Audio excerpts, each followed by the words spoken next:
Welcome to 20 Minute Tabletop, a podcast about board card and miniature gaming. Today we're going to be talking about the UK Games Expo, which took place in Birmingham.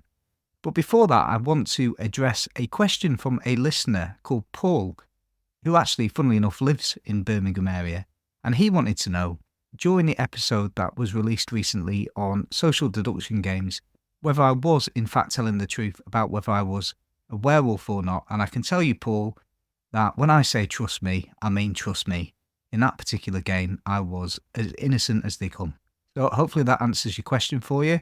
Unfortunately this year, Kev and I, due to previous commitments, were unable to attend the UK Games Expo together.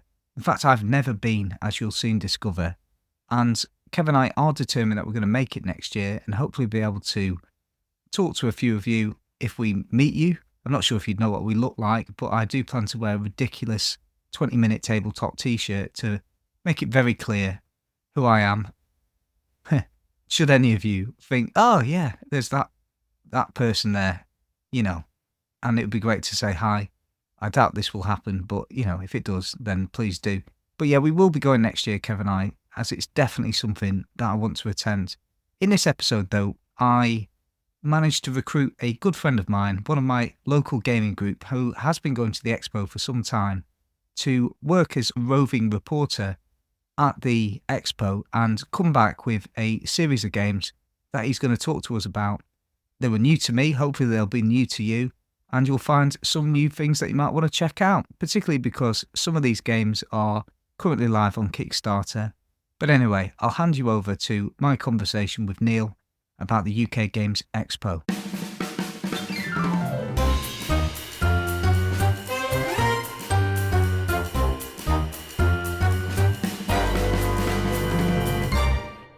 Okay, so obviously you've been to the expo this year and I haven't, so I'm painfully jealous of it. And in my head, I'm thinking of it a bit like Disneyland in the fact that it's a place you want to go to, but when you get there, you're essentially queuing up a lot of the time and getting very little experience of the rides, the games that are there. Is it as rubbish as I hope it is, or is it actually quite good? Unfortunately for you, Tom, it is actually quite good. I've been going there for over 10 years now, and it started out as quite a small event in the Hilton Hotel next to the NEC. A few rooms, not many people, not a lot of games being shown there, and now it's huge. It takes up 3 halls in the NEC. It still takes up the Hilton Hotel. There's street food vendors everywhere.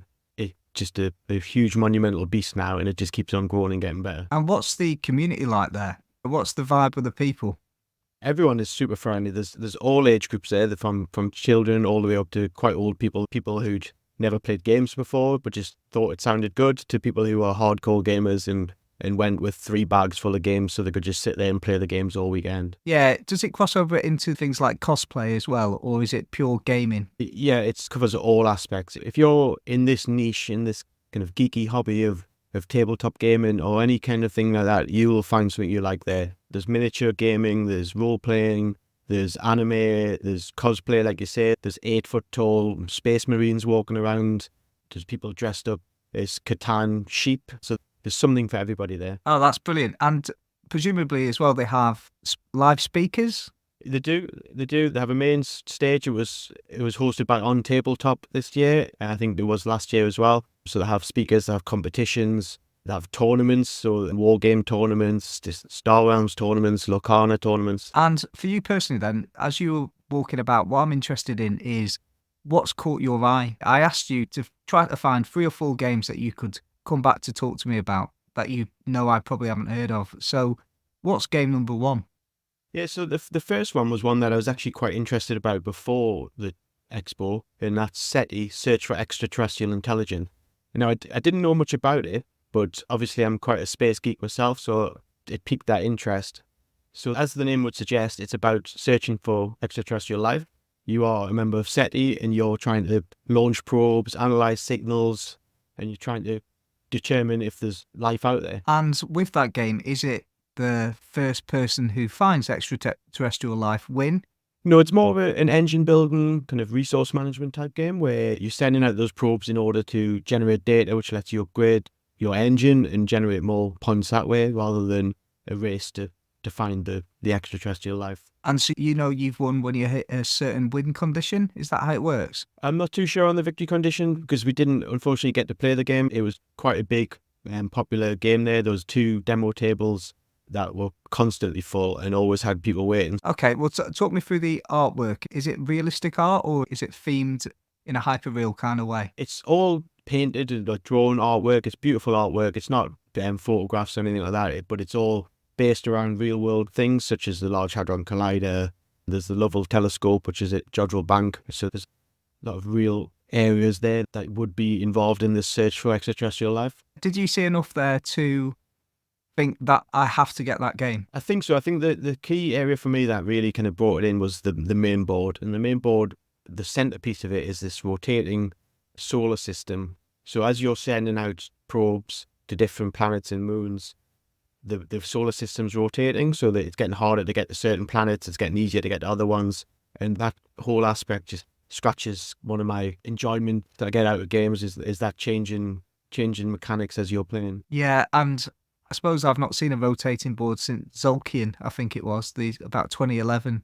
It's a similar kind of mechanic where, because you're rotating the board, your choices are changing and you have to adapt to that. And that's quite a nice puzzle to try and solve while you're playing the game. So it's a pretty game with a good theme. Yeah. It's a pretty theme. It's got good mechanics. One of my favourite games is Glory to Rome, where you can use the cards in multiple ways. And this has got an aspect of that where you can use the cards as just as the action card, or you can discard it for resources. It can direct your probes to where you want to scan. So there's a lot of choices and decisions to be made when you're playing the game. And do you know if that game's available now for people to get, or is it not? It's not. It's going to be out, I believe, Q4 this year. I think they said it was going to be available in Essen, so I don't know when it'll trickle through to UK shops, but I'm expecting it kind of November time. You should be able to pick it up. And I think they said it's going to be around about £60-65. Yeah, they don't mess about, Czech Games editions. They've got some good ones under the belt, haven't they? So probably worth checking that out. So that was Seti, and any others that you stumbled upon as you were there? Yeah, so the next one, I didn't actually know much about or anything about when we got there, and it was just as we were walking around, it caught my eye. That one's called Ada's Dream from Alley Cat Games. So that is a dice rondelle and dice placement game where you play as Ada Lovelace and you're tasked with creating an analytical engine for Charles Babbage. Dice Rondelle? What's that all about? So a dice rondelle, so effectively you've got a circle on the board of different areas on the board. I think there's about 7 or 8 different areas, and each of those have a number of dice in them. At the start of the game, there's 3 dice in each of them. To do your dice action, which is the main action you start with, is you take a dice and you get resources associated with the area of the board that dice is in. But once you've done that, you then move one of the other dice around. So the dice kind of situation, again, similar to Seti, it's constantly changing as it's going around, as people are taking dice. And the thing I liked about this game was the number on the dice obviously mattered, the colour of the dice, there was 5 different colours, so that mattered. And then the area where that dice was also mattered. So you could be on your turn thinking, okay, I need a 1 or a 2 so I can play this card. I'll also need some coal. So you're trying to figure out where you want to get that from. And there's a lot of kind of interaction with the other players as they're taking the dice that you want as well. And the theming, you mentioned a couple of people that I hadn't heard of. Ada, is that Ada who? Ada Lovelace. So Ada Lovelace was one of the first computer programmers. There's a computer programming language called Ada, which is named after her. She programmed the code that ran Charles Babbage's calculation engine, the first analytical engine that he created. She was one of the earliest programmers that there's been, and this game reimagines history. So I believe in real life, Charles Babbage wouldn't let her work on the engine, so she just worked on developing the code for it. But in this game, she is responsible for creating the engine and doing all the other things surrounding that engine. Right, and is this one you played or just watched the demo of? No, we got to play this one, thankfully. We walked past the booth a few times and we hit lucky. They were looking for a few players, so we jumped in. So it was a really, really interesting game with a lot of decisions to be made. And I think the key aspect was the analytical engine. So every player has their own player board. It's a 3x3 grid of dice, and in between each of the dice is a counter that's blocking an area. And what you essentially need to do is create some math sums. So you put your dice in there and you say you've got a 6, a 2 and a 4, and then in those gaps where those tokens where you'll have to play them to the board, and then you replace them with cogs, and then the cogs would be a plus, a minus, or a multiply, and then you say, okay, 6 minus 2 plus 4, okay, I've got 8 points for this row, and you do that for 3 rows, 3 columns, and that's how you generate your points. But there's about 4 other games on the main board that you have to make sure you're keeping up with, because if you don't, you will be capped on points. If you haven't generated enough steam in your engine, then you'll be capped at 10, 15 points, even though you might have generated 60 points on this row. And I think the components are really, really kind of top drawer. There's little punch cards, cardboard punch cards that you fit into your engine, and they modify the score as well. So there's a lot going on in the game. Yeah, the way you describe it as a combination of maths and computer programming language based on historical figures certainly makes the board gaming hobby sound really sexy to me. So basically, Tom, what you got to do is a bit of maths, get your engine running, and off you go. No, I'm joking. It does sound really good. It does. It's not a lot of maths, to be honest. It's fairly elementary level maths, but it's a nice game. It was a nice game to play. It felt like you were achieving things. It's on Kickstarter this month, so I'll be checking it out when it comes out just to see what the offerings are. But component quality was a prototype game we played, so there was a couple of typos and a couple of the boards weren't 100% quality, but the artwork was incredible. The style they were going for with the boards, the double layer cardboard boards, was all good stuff. So I imagine the Kickstarter will be good. And talking about prototypes, actually, you did send me a picture from the expo over the weekend, and you had stumbled across Horror on the Orient Express in the flesh. I know you didn't play it because I did ask, but I did do a podcast on it because I was tempted. What did it look like? Certainly the picture looked great. Yeah, it looked good. I think one of my group called it Cthulhu on the Colt Express, because it did have vibes of Colt Express with the train along the board. But the monsters look high quality. When we saw it, it was early on, and they didn't have much out there with the game, and there wasn't anybody at the stall, so we couldn't really ask about it. To be honest, they probably didn't need to sell it.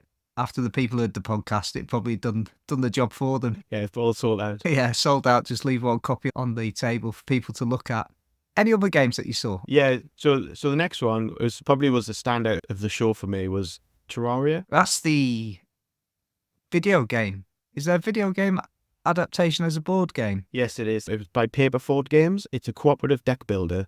It's quite sandboxy, where you've got kind of 7 days and 7 nights to achieve 4 objectives, and the objectives are dig objectives, so kind of dig down, build objectives to certain workshops. If you play the game, it'll feel very familiar to you, especially with the monsters. So they've got boss monsters there, the Eater of World, the kind of Eye of Cthulhu, King Slime, Wall of Flesh. Kind of, if you played the game, those will be dinging the bells, but the quality of them is incredible. So I don't believe they come painted. I think they come plain, but they had some painted versions that really looked the part.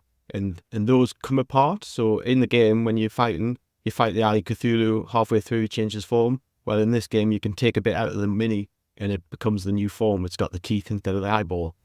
So they've really paid good service to the fans of the game. But it seems like a game that non-players would also enjoy. We had a couple of my group who never played the game before, but were seriously interested in playing it. Yeah, I had a quick, because you mentioned you'd seen that one, so I had a quick Google, and it looks beautiful as a board game. You'd hope, wouldn't you, with a game that was as popular as Terraria, that they'd have to get that right, because it is going to have a market. Yeah, and the artwork is very similar to the game, but the gameplay as well is also similar to that. It's got that upgrade loop where you're going from wooden weapons all the way up to demonite weapons. One of the things that caught my group's eye was a kind of gloom-like mechanic where you put a transparent overlay over your character and it would increase your armor. So you'd put your gold armor sheet over it and it would give you more health, more hit points, more actions. And there's also things for minions, so you could put a pet overlay over and all of a sudden you've got a little slime underneath your feet. So there's a lot about it to like. Yeah, I mean, that sounds great. And that's 3 games that clearly you've seen. Is there anything that you walked around and thought, I've never seen that before? I had no idea that existed. Yeah, there was a couple. So you mentioned Flamme Rouge before on the podcast. There was a Flamme Rouge BMX version, which was a kid's version of Flamme Rouge, which I'd never seen before. No, I can't imagine how they'd want to make that game any simpler, really. I suppose it's just the type of bicycle is going to appeal to children a bit more, isn't it? Yeah, I guess the rollers and the sprinters is not really going to excite some 6-year-old kids, but kids jumping on BMXs might be a bit more exciting. No. Yeah, I will check that one out actually though. I don't think it's something that I'll need to add to the collection. I'm just more intrigued about what they've done with the core game mechanics to make it appeal to children. Anything else that you saw? Yeah, one that you'd be particularly interested in. So I know you're a big fan of Undaunted, and you've tried to get me to play it a few times, but not managed to yet. But there's a new Undaunted, which is Undaunted 2200 Callisto, which is due out in September, which is a sci-fi version of Undaunted. Same game, different theme? So similar game. So the cards look very similar, different wording, but I get the essence that they're probably doing the same thing. But one of the main changes is it's on a board rather than the cards that you lay out. But it's also suitable for 1, 2, and 4 players, which I don't believe the original games were. I think they were just 2. Yeah, from what I know, the original Undaunted was just a 2-player. I'm not sure about all versions of it, but certainly the Undaunted Normandy, which I've got, is definitely just a 2-player game. And that's one of the things that's blocked me from playing that, is because most of my gaming is with at least 3 or 4. So if they can get 4 players on that and it works well, then that might be one for me. Yeah, I will say though, if you ever do get the chance, Undaunted is amazing as a game. I think what they've done with deck building there is a real evolution from previous deck building games. You look at games now like Dominion. Now, I'm not saying Dominion's not a good game, but it just feels so flat. The deck building was the game, but now the deck building is triggering, movement on a board, and it's just so clever what they've done with it all. If you'd played Dominion and then saw what was going to become of the hobby like 10 years later with that mechanic, it would blow your mind when it first came out, wouldn't it? Yeah, but you still got to show some respect to the grandfather. And, in terms of what you would say to people who haven't been before, is there any kind of tips for somebody like myself, really? If I was to go next year, what should I do to be fully prepped for the experience? So the expo's on, I think, from like 9 till 5, half 5, but that's not when it ends, because after the main hall ends, there's big open gaming areas where it feels like the majority of the people are there playing games, and the atmosphere is second to none. There's lots of chatter, lots of noise, lots of gaming going on, and it's a really good atmosphere. So although it says it finishes at half 5, don't make any plans in the evening, because you should be sticking around all the time. The other one is, if you're a foodie, then there's some food trucks at the Hilton Hotel, so don't eat the stuff that's at the NEC. Take a little bit of a wander and get some good street food. We had some toasties, which are the best toasties you'll ever have. And I think just go with an open mind and just wander, because I saw things that I wasn't expecting to run into, like a solo RPG about a radio station in Scotland after an apocalypse. It's one of those things where I would never have expected to run into it, but you get talking to the people there and you can see that they're kind of clearly invested in what they've put out. I've got to say, one of my favourite things about modern board gaming is where people just think about a theme that is, the Undaunted in space, fine, I get it. There's going to be a market for that. There will be some people that are a bit uncomfortable with turning real war experiences into what is essentially play and fun. So I get the fact that a space version is great, but what I really like is where games are taking really unique themes, like the second game. What was it? Ada's Dream. Ada's Dream. That sounds great to me. And I did send you a link of a game to find. I don't know if you found it, where it seemed to be a game that was themed around lap dancers trying to get the most cash out of punters at a strip club. Was that something that you ended up seeing at the expo or not? It asked everybody and nobody could find it, so no, unfortunately it wasn't there. Well, I hopefully that is a real game. Not that I'm looking to buy it, but I didn't want to send you on a wild goose chase on that one. All right, well, thank you so much, Neil. I really do appreciate the fact that you put a bit of effort into making a few notes so that you could come and talk to me today about some of the things that you saw at the expo. It's been really good having you on, so thank you very much. No, thank you for having me. Okay, so that's pretty much it for the episode today. I want to leave, though, with an appeal to you as a listener. Kev and I are really enjoying making this podcast and are hoping to see it grow, and we can only really do that with your help. What we aren't doing particularly is covering the big games that are going to draw in hundreds and hundreds of listeners. It's really interesting for us, actually, looking at the listener stats each week. And, over time, they have grown, and we're doing okay. We're really pleased with the progress we've made. But what we'd like to see is more people listening, as that means we're connecting with more people and hopefully engaging in better conversations with people about gaming. So if you do listen regularly, and I know some of you do, there's somebody in Galway in Ireland that comes on every week, and it's quite nice for me to see as I'm looking at the stats thinking, oh, they've come back, that's really nice. But if you're that person in Galway, Ireland, or one of those people in Scotland, then please do share the podcast with your gaming group, with your friends, and perhaps introduce them to it if you think they'd enjoy it. So this is an appeal to share. Just hit a share, send it to a friend or two. Like I say, we don't get very much out of it apart from the fact we are connected with people. So if you do that for us, that'd be really awesome. Anyway, once again, thanks for listening.